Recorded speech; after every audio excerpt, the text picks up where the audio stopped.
Okay, folks. Just to kick things off, I'm just going to introduce things. RSPB are delighted to be teaming up with the Rainbow Project to deliver two events for this year's Pride Month.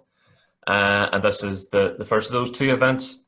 The second, just to give you a bit of overview of it, takes place next week. It's called Pride in Our Planet, and what we're doing there is asking each of our political parties what their proposals are to address the climate and nature emergency. So that takes place, we date for your diary, Tuesday, 18th of August from 7 to 8:30, obviously on Zoom again as well. So if you want to register for it, send a wee email to tabitha.newell@rspb.org.uk. And Tabitha, if you want to put that email address in the chat. And of course, if you simply want to put your email address into the chat box, we could take those away and put you on the list for that next week as well. So that's proven to be an interesting lineup. Some big names will be in attendance. And we're just finalising the last couple of speakers, so we'll get further information on that out over the next couple of days. Just about tonight's event then, the event is being recorded for anyone who has been unable to make it. And during the discussion, please feel free to go into the chat box and fire a few questions for Claire to address afterwards, and I'll pick those up as we go along. So finally then, the speaker this evening is Claire Barnett. She's the RSPB's Eastern Area Manager. So she's responsible for a big swathe of country from Rathlin Island all the way down to the fields of County Down. So she's 15 years experience of conservation and remains really, really passionate about giving nature a home, as you'll see from her presentation tonight. So Claire, over to you. Hi, thank you very, very much. It's really good to be here. Thank you, Rainbow Project, for the opportunity. I have a bit of a disclaimer to make first, and that is, I'm just going to get the presentation up. I have practiced, so bear with me.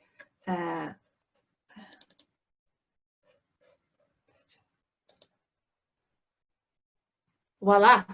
Yeah, a bit of a disclaimer. So I am going to give you a talk about bringing diversity to your garden, although I have absolutely no qualifications in horticulture, and I actually don't have a garden. But I do have a backyard, and I do have a small allotment plot, and I get usually roped into helping my mum and my partner work in their gardens as well. So as Dahi says, I'm incredibly passionate about wildlife, and hopefully by the end of this talk, you will have picked up a little bit of that passion and got some ideas to do maybe just one or two things in your own space for nature. So this is Ruby. She is not in a garden. She is in a species-rich grass field beside where my mum lives. And a species-rich grass field basically means a field that is full of wildflowers and plants, like this one here. And it's not the best species-rich grass field in the world, but it is quite a nice example of one. So these types of fields have declined by 98% in Northern Ireland. 98%. And the species associated with grassland fields like this, which includes our bumblebees, our butterflies, our bird life, are continuing to decline at an enormous rate. This is basically Claire, sorry, you're actually not just sharing your screen at the moment. Am I not? No, you're not, sorry. Heavens. Right, back again. Okay. I practiced. There's a blue line around here. I'm so sorry, folks. Don't be silly. I have a line through my screen. Tabitha, is that not allowing me to share it? Why don't you quickly send it to me if that's okay, and I can share it Let me see. I go out. Hang on. I go back into Zoom. Bear with me 1 second. Sorry. And then I'll open this up. If you hover over share screen, then you should be able to select the screen that you want to share. That's it. There you go. And PowerPoint.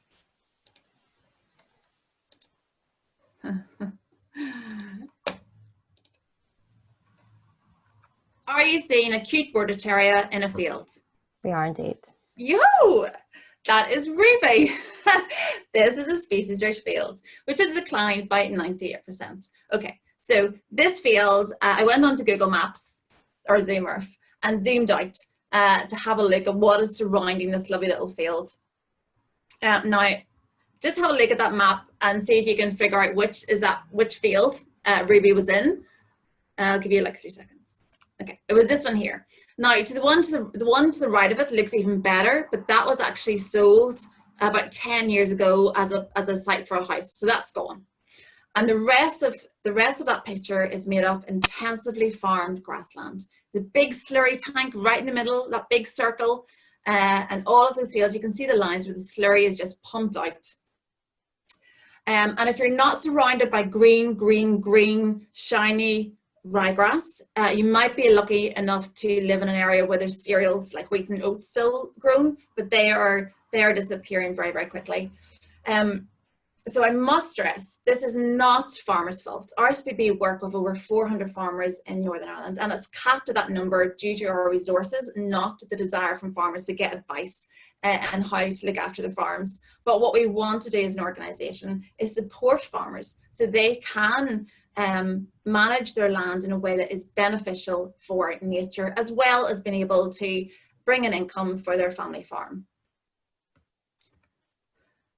This grass verge is an exact same picture. I took it early on in the spring, but you can see in the background the green grass fields. They're just ryegrass, very, very little in it. But you can see the bluebells and the early purple orchids and the pignut and all the lovely stuff in this verge. And that once upon a time was in our fields.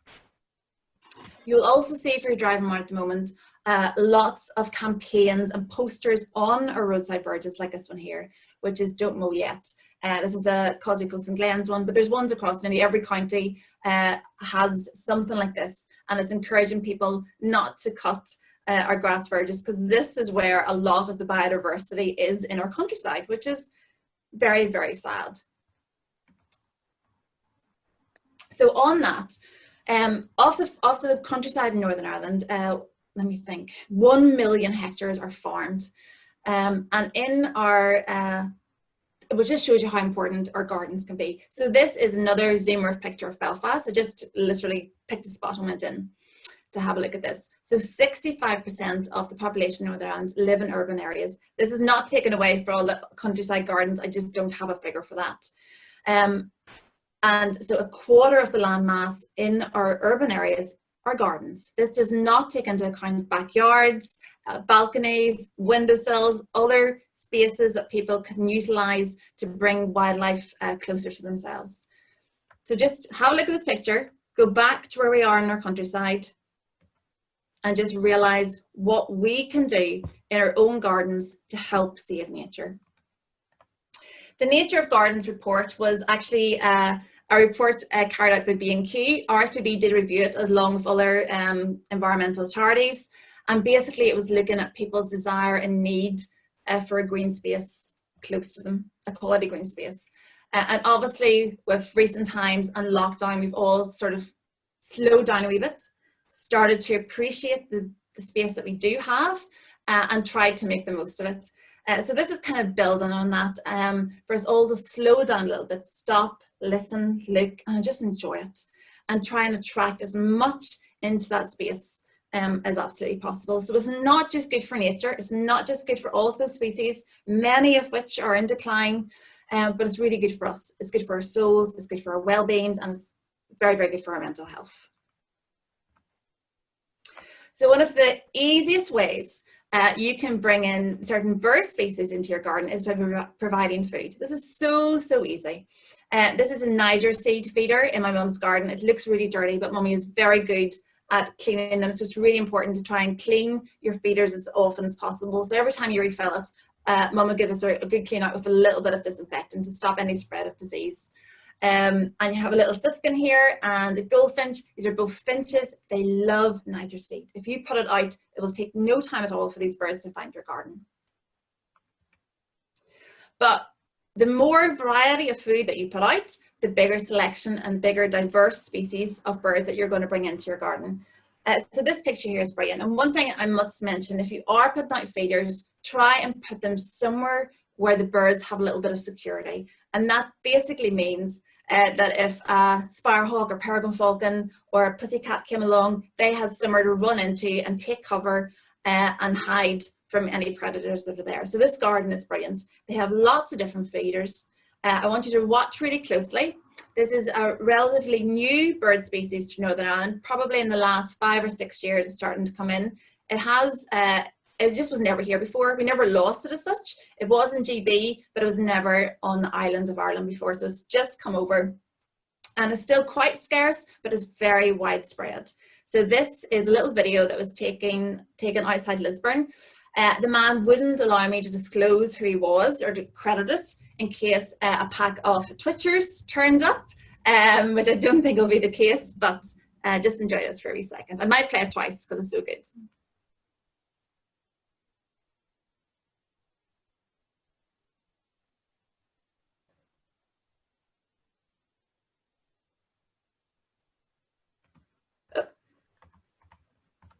So that is a great spotted woodpecker, and they love feeders. And as woodpeckers do, they love old trees, and that's where they build their nests. So that's hammering of the woodpecker is exactly what they do. And when you get to hear the drumming, that sound during the spring, summer months, you'll know the woodpecker's about. So you never know what turns up.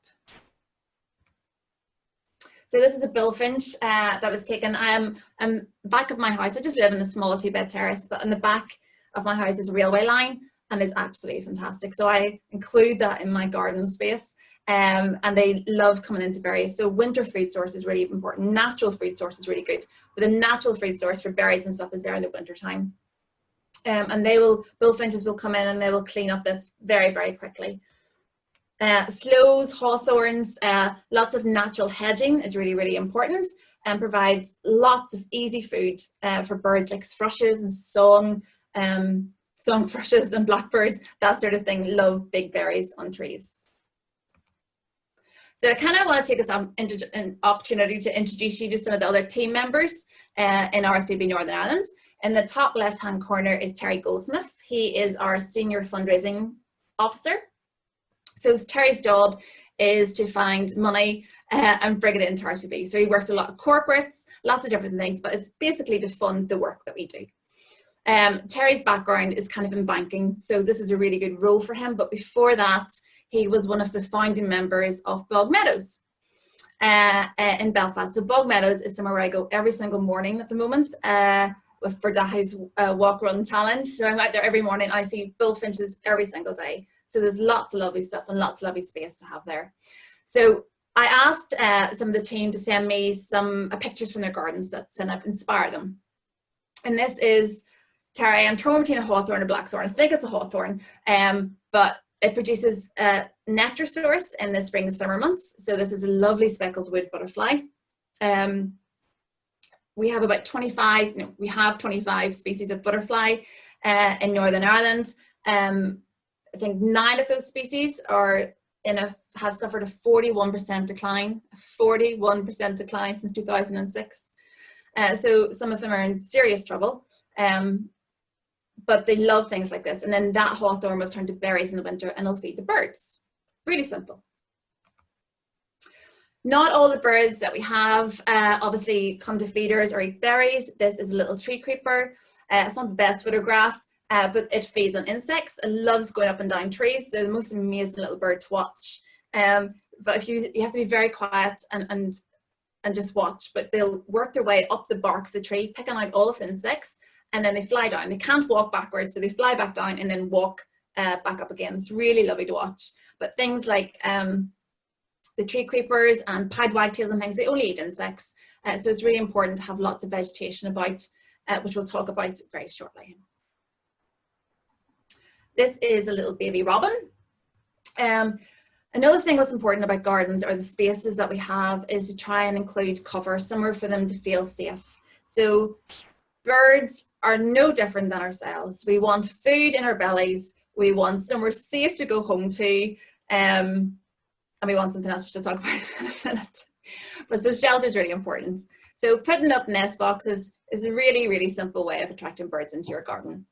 This really sad looking picture is Matthew Tickner up on the left hand side. I couldn't get a better photo of him, but he is looking down. He's an ecologist. So he works across all of our reserves and in the wider countryside, where we give advice to farmers and do different things. So he comes out to help to make sure that we're doing the very best for the habitats and species that are there. But this is the bird boxes in his house. Now these are all for sparrows. So sparrows, the little house sparrow, love nesting in colonies. So if you put the boxes close together, they will all come to there. So one box for a sparrow is probably not enough. So you have the space to put up as many as you can. This is another one of Matthew's photos. This is a little blue tit. So very similar looking box, but all different birds. The vast majority of them like different sizes of holes and different diameters. I'm not going to bore you with the details of it, but if you are trying to attract a certain species, have a little look on Google or the RSPB website and see exactly what box you should get for the bird. For robins, for example, they like the open front. They don't like holes, they just like the open front of boxes, and they'll go into those. There is, of course, some birds that you do not have to put a box up for. This is Michelle Hill up in the left-hand corner. She is our head of casework and policy, casework and planning. And she and her team are in charge of looking at any dodgy planning on our special sites. So we are a very small team in Northern Ireland. We cannot take on every single planning objection that comes in, but if there is something that we feel is going to destroy very sensitive or very special or a designated site, we will object to that. And that is part of Michelle and her team's work to go ahead and do that. She also influences lots of wildlife legislation. Does lots of really, really amazing work. But these are our house martins. So these birds are coming from Africa every year to make their home in our home. So it's really important to have a lovely space for them. They will not come to our feeders. They are insect feeders and they eat when they're on their wing. Another really amazing bird that is completely reliant on our homes for their homes is the swift.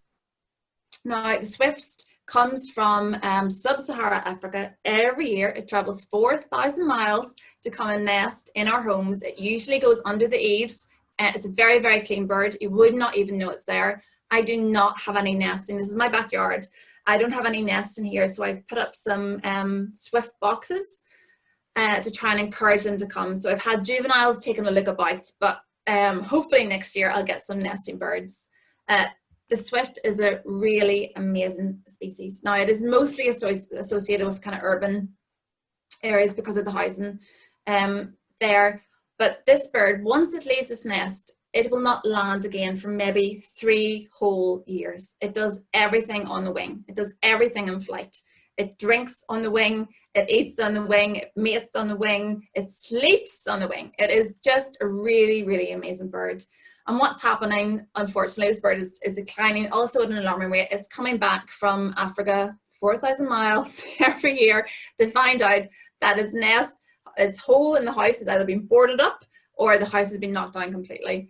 So you don't have, if you're building a new house, think about putting in swift bricks, which are really amazing, or you can put up boxes and try and attract them that way. So they're really in kind of big trouble. On the RSPB web page, you'll find the Swift Mapper. So this is trying to record as many of the swifts that we can, so we can kind of do more to help their conservation. In Northern Ireland, we have 652 records, which is not too bad, but I know, including myself, I haven't got my records on yet. So if you do see a swift, if you have them nesting in your home or know where they're nesting, please go onto the website, go to the Swift Mapper and record it, because it really helps us, especially with Michelle and her team doing lots of planning and casework, and we can kind of watch out to make sure that their homes are protected. So yeah, so just like us, they need food in their bellies, they need somewhere comfortable and warm to stay, and they need water. Really, really important. So I pulled this lovely cast iron water bath out of a skip. And it's down at my mum's house, and this is a little robin having a wee drink from it. But I'm not going to ask any of you to rummage through scripts. It is not necessary. You can go up to your attic and bring down an old paint tray. This is Matthew Tickner has done this in his, I cannot speak, I'm sorry, has done this in his garden. and it's absolutely brilliant. It works so well.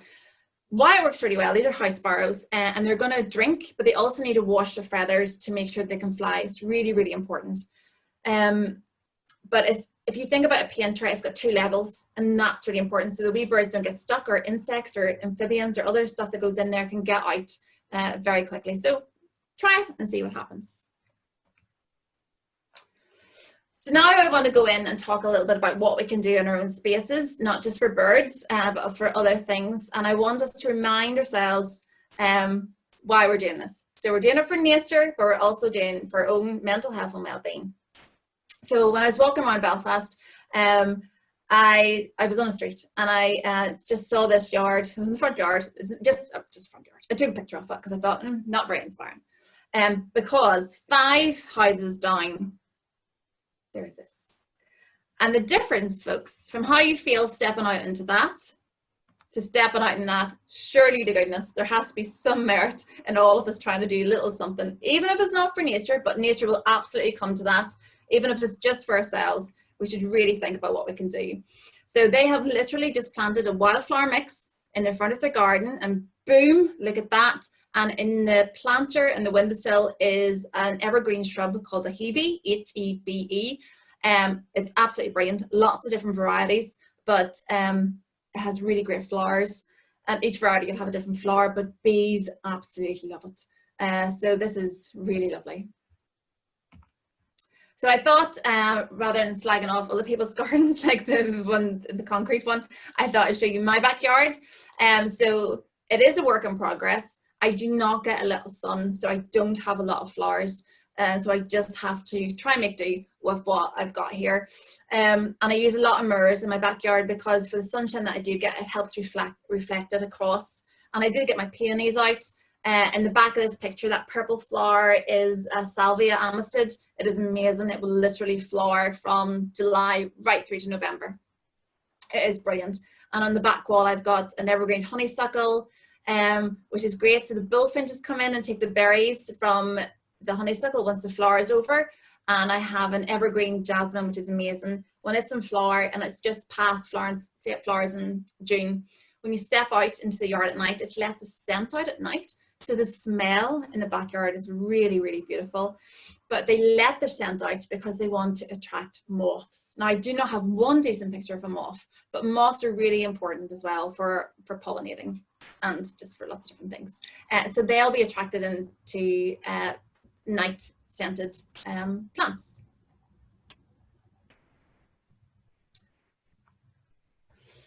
This is Catherine Cochran. She is head of communications in Northern Ireland. So she does all our press releases. She works with her team and they do lots of press releases and social media, work on the TV companies, radios, blah, blah, blah, all of that massive, amazing work that she does. She received one of these bee bombs up in the right-hand corner for Christmas. I have at least got 10 of them from people and I have done nothing with them. But I'm going to do it now. I've seen this picture. So she planted hers in a little pot outside her front door. And voila, there you go. Now it's just coming into flower, so it's going to look absolutely amazing in a week or so, but she's got a whole mixture of stuff in there from red den nettle and oxeye daisies and lots of different things. So that's going to be really lovely. Really, really simple. Who could not do that? This is Darren Roberts. So this is his garden. So it's a slightly bigger space. And his wildflowers are now starting to self-seed. So they're starting to come out. So it's very, very natural looking. Things like poppies are amazing. They will just set seed all the time and they'll turn up in the cracks in your pavement and all over the place. And they're very short-lived, but they're really, really lovely. And they definitely put a smile on people's faces. So I should say Darren Roberts is our head of funding development. So he's looking for new opportunities, new ways to develop funding. Now, lawns. I was in a garden centre the other day with my partner. We're looking at different things. And when we came out and sat in the car, he looked at me and he said, you know, those garden centres are absolutely packed to the gills. Packed to the gills. But where are all the nice gardens? And it's so true. When you're driving around the countryside, there's just loads of lawn, loads of Castlewell and gold shrubs. But honestly, when you see a garden, you smile because they're actually quite rare. So in your lawn, if that's all you have, this is one really easy thing that you can do. So this is Matthew, our ecologist. This is his lawn. And you can see on either side of these flowers and long grass, he has cut, but he hasn't cut a strip in the middle. And in the strip in the middle is full of common knapweed, lots of grasses, and some of our butterfly species will really, really love this. And invertebrates, lots of different insects will be in and out of there. It's really important. So common knapweed is a wildflower that you can get the seeds from and sow. This is a little carder bee. We have 97 different species of bees in Ireland, 20 of which are bumblebees. So there's lots, there's not just one bumblebee, there's 20 different species of bumblebees. So they're really, really important. Now, a third of all our bees in Ireland are threatened with extinction, which is just kind of crazy. To put it into context, right, there is 100 crops, this is a fact, 100 crops, so that's grass, that's wheat, that's barley. 100 different crops provide 90% of the world's food. 71 of those crops rely on pollinators to make the food, to turn in, you know, to become food. 71%. And in Ireland alone, a third of the species are at risk of extinction. So I don't know how that doesn't sell alarm bells ringing in our government and making people worry and scream and shout. And in Northern Ireland, pollinators bring in £7 million annually to our apple growers. So pretty important. So do not underestimate what you can do in your own garden. I'm going to stop pointing. Now, this is Santura montana, otherwise known as mountain knapweed, and it's pretty much the garden alternative, the garden plant alternative to common knapweed, the wildflower. So I just wanted to quickly talk about native versus non-native. So Santura montana, that is kind of continental Europe plant, whereas knapweed is very much localized. What you want in your garden is completely up to yourself. If you want to go 100% natural native plants, and do that, and you will attract lots of different species. But garden plants are also absolutely brilliant at bringing in different pollinators, and they will serve a really, really important purpose. So you have to work, or you can do a mixture of both, is what I like to do. So don't be put off by non-native species, even wildflowers. The reality is, our pollinators are in so much trouble. The sooner that we get any pollen and nectar sources into your countryside, into your gardens, into our green spaces, into our windowsills, the better. So as long as they're not invasive, so things like Himalayan balsam, you may have heard of, I don't have a picture of it, but it's a pretty invasive plant. They do not sell them in garden centres, so you cannot go wrong. Now, this mountain knapweed is actually a very strong plant.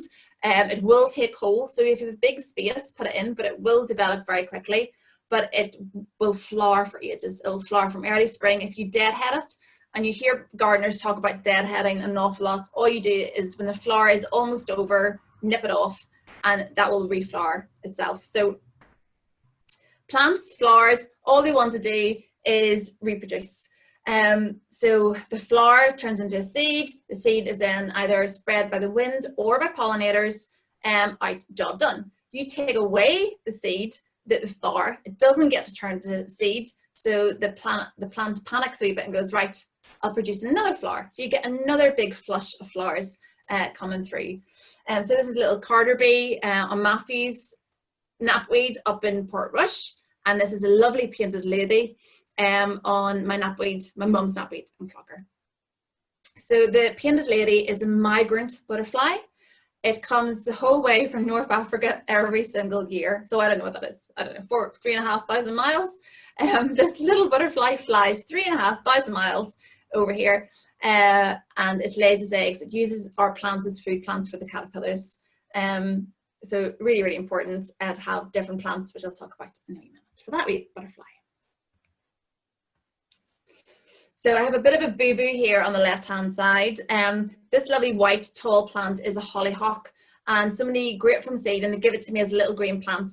And I thought, oh, happy days, anything free, I will take it. Thank you very much. So I planted it in my backyard. And like I said, my backyard doesn't get a lot of sun, so it grew really, really tall. So I watched her for months getting taller and taller and taller as it was going towards the light. And then poof, all these white flowers came out.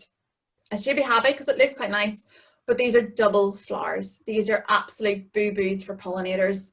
I have watched Bumblebees go up to the flower, just look and just walk away again and go, no good for me. They can't get in. There's no pollen or nectar for them to get at. They're just absolutely no good to them. Whereas our lovely native foxglove, of which there are lots of garden varieties, is absolutely amazing for bumblebees. Just watch as they climb in to the little bells and get all the pollen and nectar that they need. Foxgloves are really easy to deadhead as well. Just cut them back at the base and they will reflower. They're also brilliant self-seeders. So once you buy one foxglove or grow one from seed, let it spread itself and you'll get this lovely naturalized look around your garden. This is a green veined white butterfly, another reasonably common butterfly. It's flying, it's on the wing at the moment, so it's flying about. It is sitting on hydrangea, and I would make you think that hydrangeas are just brilliant for pollinators. Hydrangeas are in flower right now, so when you're driving around or walking about, you'll see these lovely shrubs with big fat flower heads on, and they look absolutely amazing. They come in different colours, from blue to baby pinks like this to raspberry pinks, lots of different colours, but they are sterile. They have been bred so much that those flowers, there's no pollen or nectar on them at all. There is one variety, I can't remember the name of it, I will try and fish it out, of hydrangea that is good for pollinators, but these are no good at all. But they look amazing. And if they make you smile and make you feel better, get one in your garden. Absolutely. But just do something else as well for insects and for pollinators. This is a butterfly bush, the buddleia. It is a bit like the mountain knapweed. It will spread quite rapidly, but it is amazing for butterflies. They absolutely love it. They're all coming into flower right now. Also deadhead them. They'll reflower for you in the same season. I have lots of pictures of peacock butterflies, which is this one here, because they are big show-offs and they open up and they just sit there and they let you photograph them.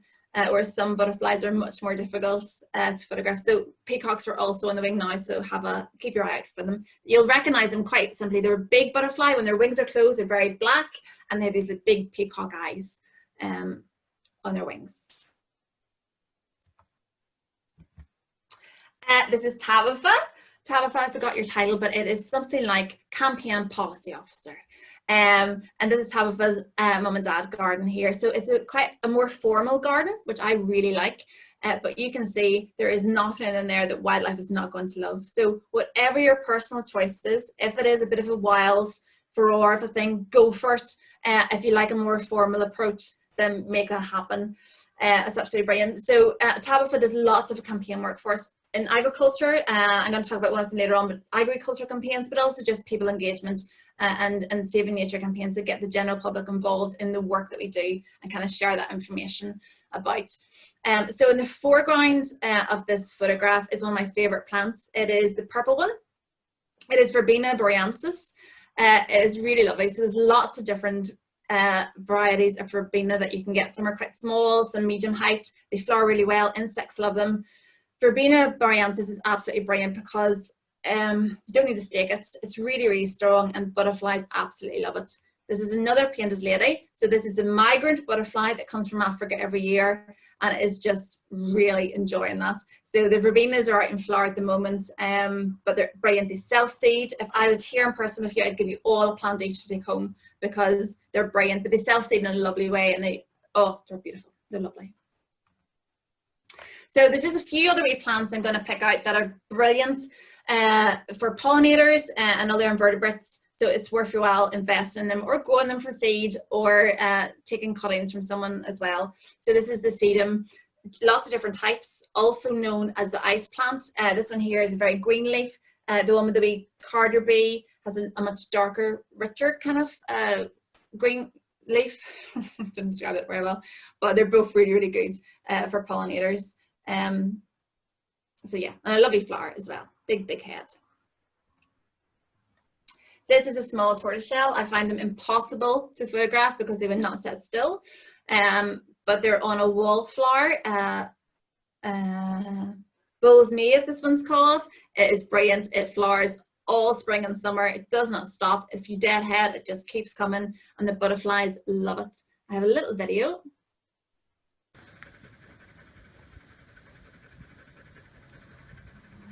No, peacocks are one of the... somebody talking about different butterflies, but they're lovely, and it's really bushes up really well, really nice. Grows really, really well from cuttings as well.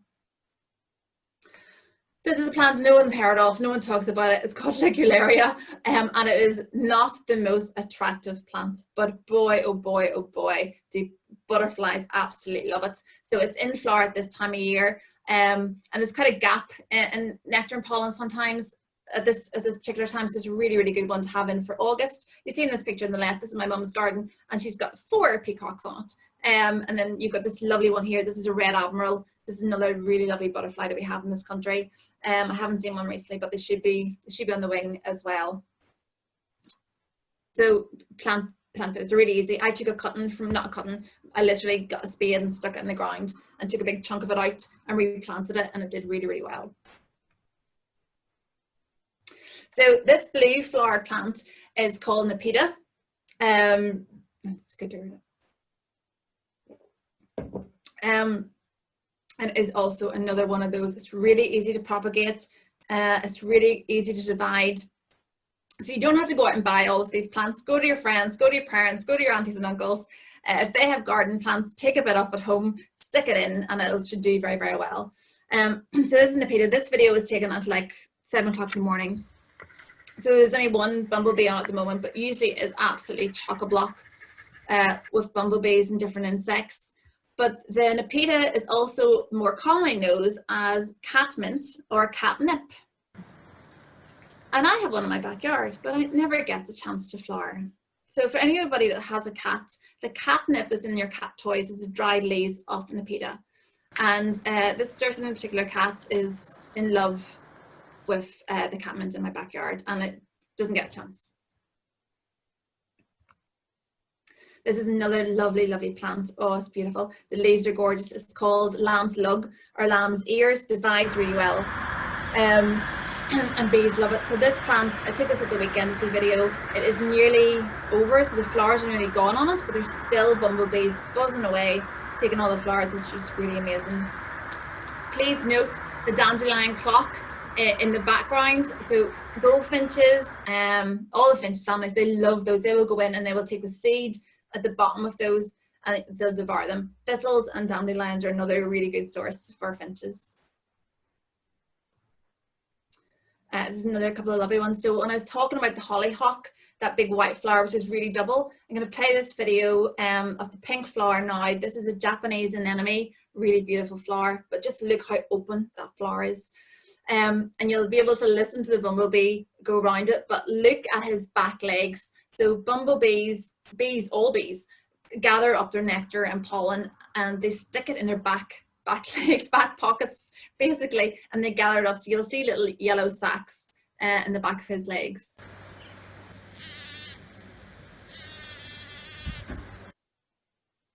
I just play it again so you can see it. So that's a really, really good feast. And this here is Agapanthus, really another plant, just coming into flower now. Different varieties, so they're all really, really good for bumblebees. When I was taking this video, it just did not stop buzzing around it. This lovely lady up here on the left-hand corner is Caroline Marshall. She is a program manager for one of our big European projects, Interreg funded, called CAB, which is Conservation Across Biodiversity Borders. So we work with the Republic of Ireland, Birdwatch Ireland, and colleagues in Scotland to do lots of different conservation action on the ground. Most of it is on peatland and peatland restoration on our bogs, but also working with curlew and different farmland birds through that project. So Caroline is an amazing gardener. She's also a fellow beekeeper, and she's given me lots of photographs for this, but this is her climbing rose, and it's just kind of to remind people that if you do not have a lot of ground space, don't forget to look up, use your walls, and use whatever cover you get, because this is absolutely brilliant for pollinators. In my own backyard, I have got ivy growing up one of the walls. It's covering the bird box, but hopefully soon birds will be actually able to nest in the ivy. I always see them pottering about it, taking out insects, but for me, one of the important things of ivy is the flower. Nobody ever thinks about ivy even flowering. This flower comes out in kind of the autumn time, and it's an incredibly important source of pollen and nectar for honeybees.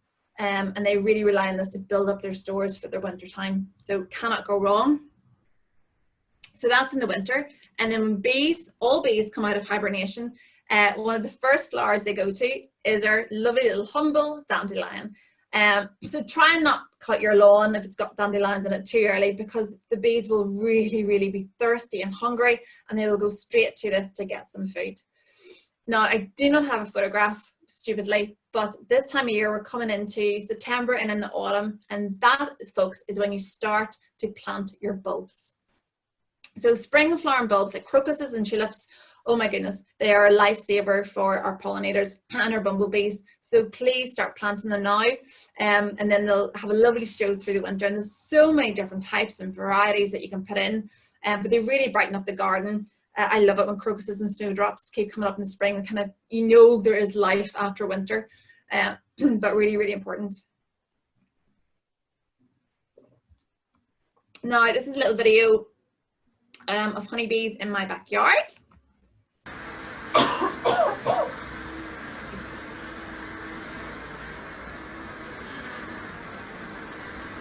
I took this video today, and you'll see there's a big bumblebee floating about in there as well. But when I opened the window to take a big video, the smell of honey coming from that hive is absolutely phenomenal. So I try and harvest honey every year. This is a brood frame, not the honey, but you'll see all the bees doing really well, and it's a really healthy frame. I also have a hive down in Clocker, down at my mum's, and I never get honey off it. I actually have to feed the bees sometimes over the winter because they are simply not getting enough pollen and nectar to make enough honey for access to give away to people. But my bees in Belfast, which is really, really sad, because I want my countryside to be better than my urban living, but they do really well, and they're able to bring in lots of pollen and nectar. And the railway line really helps with that, as well as the parks and people's gardens, but it's really, really important. I wasn't going to put anything in about evergreen shrubs, you know, like fir bushes and stuff and things like that, because it just, you know, they're good and they provide structure to gardens, which is really important, and they're a bit of green over the winter months. But on Saturday morning, I was down with my mum, and I looked at the window. It was a lovely misty morning, and I looked right across, and I could not believe my eyes when I seen how many cobwebs were on this one fir tree. I didn't know what type it is, I'm afraid, but just look at that. So there's lots of stuff going on in our gardens that we don't even know about, we do not think about, but that is a really, really important, really important place for spiders. And if spiders are there, there's obviously lots of other insects and stuff for the spiders to catch. So it's a really, really good, healthy sign. This is Sarah McCracken up in our left-hand corner. She is head of fundraising and communications, I think, but she's quite new to RSPB, and she kind of heads up that kind of division for us. This is her vegetable garden. So it's not just all about flowers. You can use your space to plant vegetables, and most of our vegetables flower anyway, so you'll get to bring in lots of different insects that way. I think this is really lovely. She's got chard and kale and broccoli, and nasturtiums, which are absolutely brilliant. And she'll have a whole plethora of things coming in there, and I think it's netted off because she's having a bit of trouble with large white butterflies and caterpillars. This is my own allotment. It looks completely mental. It's actually not as mental as it looks. This is coming to the back end of the season, so I've let a lot of stuff go to flower for the pollinators. On the left-hand side, there's big purple flowers or globe artichokes, so I'll always obviously take some for the plate, but I let some of them go to flower because they're so beautiful. My broad beans are just coming, and this is fennel. So the foreground is a bronze fennel, which looks really beautiful in the garden. And there's a lovely bronze tinge of the stems, but the flowers are covered in hoverflies all of the time. And at the back is just a normal green fennel, which also looks lovely in the garden. So it's not just has to be, don't focus yourself merely on one area. Mix your vegetables and flowers up. You get lots of really good rewards. And if you don't have a lot of space, use your baskets. I plant strawberries in baskets. I plant lettuce leaves in baskets, and nasturtiums as well. So nasturtiums are brilliant for pollinators, but you can eat the leaves and the flowers. The lovely peppery taste that you can add to salads. This is Michelle from the planning and casework team. These are her red currants. She has picked them, but she has left a few for the birds, which is really lovely. So we don't need everything. We can leave a bit. And just very quickly, I want to talk a little bit about herbs, because who does not need herbs in their lives? This is thyme with a little honeybee on it. It's one of Matthew's pictures. So thyme is brilliant. It keeps giving. If you cut that back, just like flowers, it'll flower again. So it's really good. And obviously you can put it in your dinner. This is Karen. Karen is one of our learning officers and learning and development officers, and she's in our education team. So in RSPB, we go out to about 20,000 school kids every single year and tell them about nature, get them outside into their playgrounds or into reserves or out into green spaces and get their hands dirty, get them magnifying glasses, looking at insects, getting them to really remember what nature is about and giving them some of their first experiences with nature. Karen is an amazing lady. She also does lots of different things. So she works with young campaigners. So these are kind of teenagers and trying to get them excited to campaign for us, and also works with like Nuffield bursary students and really tries to educate them and do different research projects. So she's really, really amazing. These are her chives. This is a lovely wee video of a white-tailed bumblebee, I think it is. No, it's not. It's a red-tailed bumblebee on her chives. So let your chives go to flower. The flower still tastes really, really good. It's just like chives, but really good for pollinators. And in her background, I'm going to play that again, but she has lots of stuff in pots. So you don't need, like my own backyard, you do not need a lot of space. Pots are absolutely brilliant as well. Oh God. Excuse me. If you have any sun coming into your space, one plant that you really need to plant is lavender. It just keeps going. There's lots of different varieties. They're all good. This is 2 in my allotment. Excuse me, and this is a little Carterbury and Caroline's lavender in her garden as well. So all you need to remember, lavender won't really flower again, but you need to cut it back every year so it doesn't get really leggy and shrubby. So after it finishes flowering, cut it right back, and then next year you'll have lovely fresh growth and lots more flowers. This is another picture from Caroline's garden, which I really love because it's completely mental. And everything's in there, and there's gorgeous colours from the purple buddleia to the pink geraniums and the crocosmia. It's really lovely. But one thing that Caroline's really careful not to do is too much weeding. She doesn't want to be too tidy. She wants to leave patches that are really good for wildlife. And back here she has a nettle that you can see. So nettles are really, really important. We've talked about different things that need them. And she doesn't use any insecticides or pesticides or herbicides. She is completely organic in all of her gardening. And she lets wee boys like this little ladybird who is on a nettle, be her insecticide, be her pesticide. That doesn't really make sense, but you know, they eat the aphids that we all hate and all the wee bugs that destroy our plants. So honestly, sometimes gardening, you just have to take a wee step back and breathe and have a bit of faith and what you've created and let nature take its course and do its thing. This is another speckled weed. So we saw the first one on Terry's hawthorn bush, but nettles are really, really important. So if you can leave a wee patch somewhere, that will do really good. Because we know all these butterflies love big blousy flowers to go get their pollen and nectar. This is lupins, brilliant for butterflies. But peacocks also need nettles to lay their eggs, because the caterpillars, these are peacock caterpillars, not so glamorous, feed on nettles, and it's really important. That is their food source. So the butterflies can use lots of different flowers for their food source, but most butterflies have one particular plant that they use to lay their eggs for the caterpillars to feed in. So really interesting. And just when talking about weeds, ragwort is a really thing that farmers hate for good reason, but a wee bit in your garden does no harm. This is gorgeous hoverfly in this one, but also the cinnabar moth. This is the food plant of choice for that.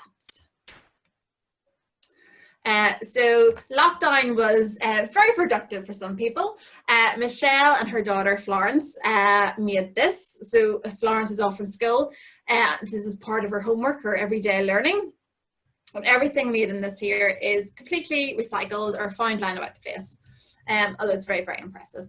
And this is so brilliant because just like birds and just like us, insects need somewhere to shelter as well. It needs somewhere safe and dry that they can go. And all of these little cracks and crevices are absolutely perfect. But you don't need an 11-year-old daughter to make a bug hotel. This is Ian Stewart. He is one of our site managers and he leads our conservation land management services, which is basically a big fancy machinery ring of tractors and flails and toppers. And this machinery ring does all the work on our reserves, but it's very, very specialised. So the kit is very fancy and it won't damage the underlying habitat.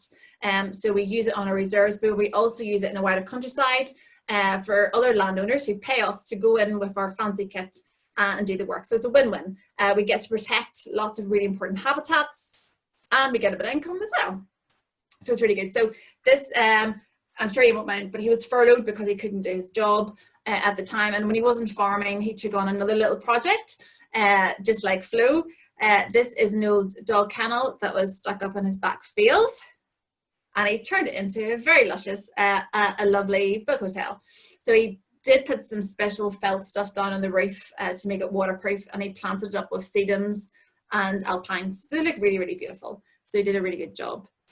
But do not fear, if you do not have the time, energy, effort, space, you can do what I do, and you can go to shop and you can buy one. This here is quite small. It didn't cost very much. There's some brilliant ones on our RSPB webpage, just to say. But this is basically for solitary bees that like to nest by themselves. And hopefully it'll work well. It's quite new, so hopefully I'll watch the space and see if I get many from it. So one thing that you can do in your space for bumblebees, remember they're declining at an alarming rate, is make a really, really simple warm, safe place for them to go in the winter time. So queen bumblebees overwinter by themselves. They hibernate basically over the winter months, so they need somewhere to do that. And I have Ava and Ben are going to show you how. Hi, I'm Eva and I'm going to show you how to make a bumblebee pot.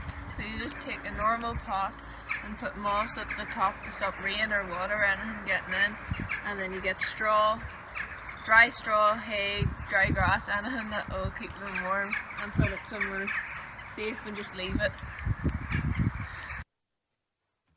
Just like that. Very easy. I'm nearly finished, folks. Bear with me. I just want to talk a little bit about making ponds. This is Colin Graham. He is our volunteer development officer. So in Northern Ireland, we have over 280 volunteers that help us with all of the work that we do. So that could be everything from data inputting or mapping or field survey work or engaging with visitors in our reserves. Colin always looks for potential and opportunities for volunteers to do this. And this is what he made over the last couple of months. It's brand spanking new, but it looks absolutely amazing, and it is a pond. And there is no better way to bring nature into your garden. It does not have to be elaborate like this. It can be a bit smaller, it can be a bucket. This is Joanne Sherwood. She is our director of RSPB Northern Ireland, and this is her backyard. So obviously really informal, but really amazing for nature, and her pond has been there a little bit longer, but you can already see it start to come alive. And in that she found one of these. So let's not forget about our amphibians. Frogs are amazing. Just like our ladybirds, these are our pest controllers. These are the things that are gonna gobble up all our slugs. Do not use slug pellets, I beg you. They are horrendous things. So the slugs eat the slug pellets, then the songthrush comes along and eats the slug, or the frog comes along and eats the slug. And after a while, they eat so many, they build up all those toxins, and excuse the pun, but they croak it as well. So please do not use them. Let nature do its thing. Create a space for these lovely things, and they will come and they will really help. And you might get a lovely little thing like this. And excuse the dirty fingernail, I couldn't crop it out because it just made the image too pixelated, but this is a smooth newt. This is a baby smooth newt. So these turn up in our ponds as well. So very nearly there. This is Ron Price. He is one of our super volunteers. He is pretty amazing and he does so much for us. He does mapping, he does all the boring stuff, and he does all the fun stuff. You couldn't beat him. But he set up a trail camera. He has a garden up in the Castlereagh Hills. And he set up a trail camera, and he got this lovely picture of a badger coming into his garden. He then fiddled around with the camera and he got it onto video format. And not that long later, this handsome chappie came into his garden. It's really lovely. And then very, very recently, he got another video of another lovely special thing. I'm going to show it to you.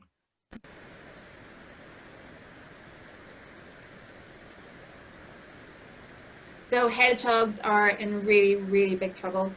They're critically endangered. We are losing them at a rate of knots. Hedgehogs, as the name suggests, love hedges. They love our countryside. They need hedges. That's where they scuttle about, and they need the safety and the support of that. They're also probably eat slugs. Do not give slug pellets. They eat slugs and also end up in the same dilemma.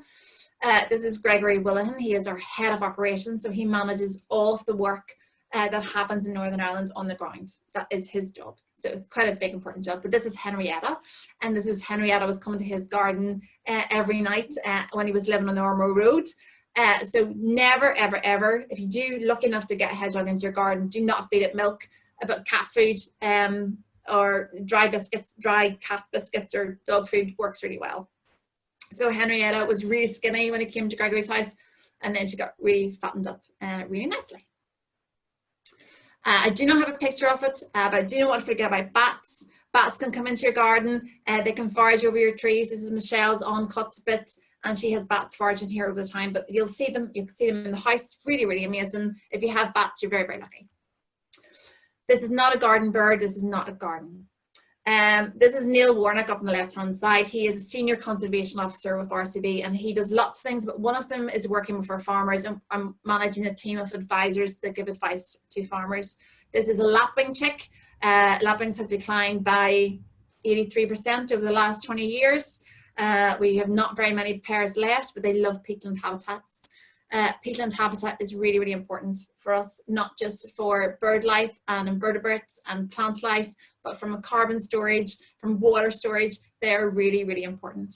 Why I'm talking about this now is because I'm going to beg you, if there is one thing that you do from now on, please never buy peat compost.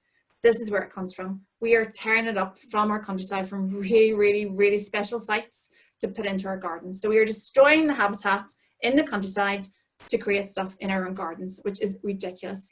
But the peat companies that do this, they are trying to invest really heavily in peat-free alternatives. So you do not need to buy peat compost. If you go to a garden centre and there isn't any peat-free compost, go to the staff member and go, where is it? Can you please get it?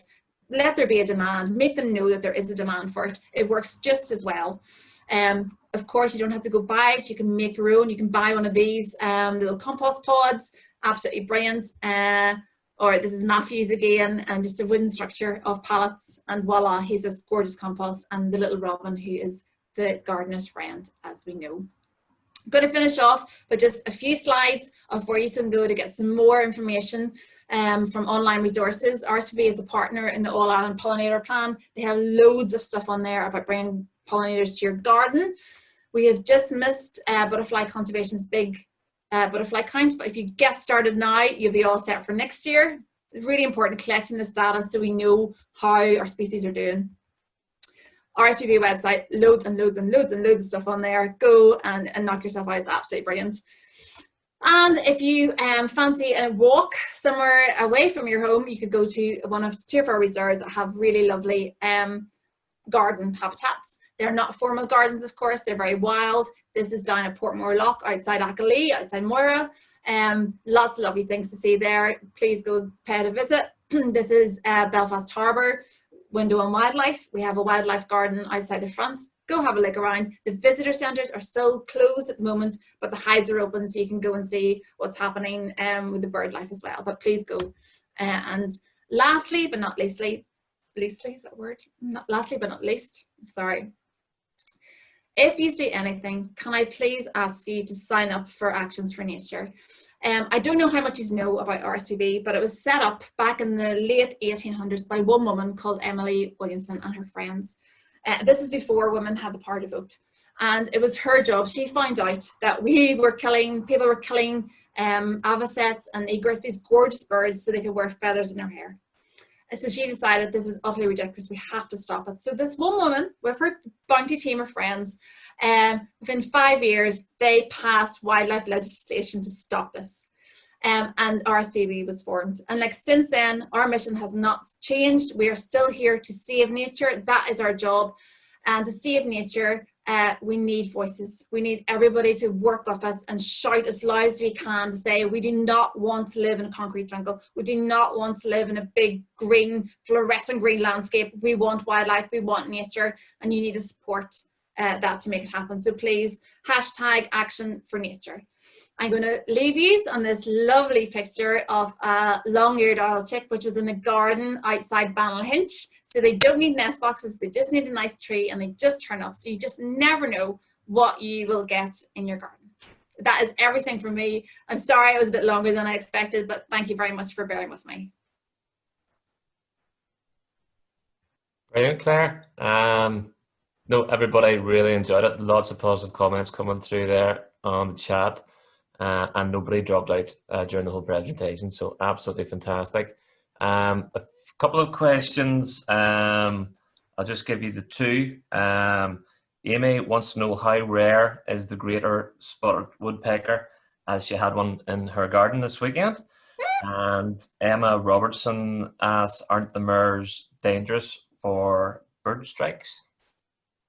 That's a good point. So great spotted woodpeckers, so they are still quite rare. They're quite widespread, so they're kind of spread across the whole of the island of Ireland now, but they are still rare, and to get one coming to your garden is an absolute treat. So enjoy it, and hopefully they'll be back next year. They might be back for their young this year, so it's a real treat. I haven't yet. Lovely, very nice. So when I put up the murres, I was really nervous actually about that, and I had goldfinches coming in, and they did a little bit of tap tap tap tap tap tap, and I was thinking, I'm really excited. I've never had goldfinches in the yard before, but I was thinking, oh, I'm gonna have to take these murres down. But they settled, and because I've been working from home, I'm checking it, and they're not there. And because my backyard, if you think about it from an airstrike perspective, is almost impossible because it's a very, very narrow tunnel. So they're just jumping from one bit to another. They couldn't actually fly into any of the murres, thankfully. But you're absolutely right. You have to be careful about these things. And finally, Christopher Donnelly, the Chris and Terry had a wee reunion in the chat box as you were making your presentation there, just to let you know. But Chris wants to know, is the Rathlin boat still operating? Do you know? It is operating. The times are restricted. You do need to book. The Seabird Centre is not open and will probably not be open in this year. But some of the facilities on the islands are open. So it's a real shame, but it's just the way it's been. But go on to the Ballycastle Ferry website and you'll see the times. Okay, I think that's all the questions, unless there's any burning ones that somebody wants to raise before we finish. No? Okay, can I just thank everybody that has been involved in the organisation of this tonight, especially Gavin from the Rainbow Project, who worked with us to get it set up as well, and we're using his Zoom account tonight, so big thanks to Gavin. Also Tabitha, who dealt with all the technical glitches that we've had over the past day or two and made sure that we all knew what we were doing as well, so big thanks to Tabitha. And finally, a big thanks to Claire. Excellent presentation, Claire. Loads of brilliant comments coming through on the chat box if you want to read that afterwards as well. And a big thank you to everybody who came here tonight. So have a good evening, everybody.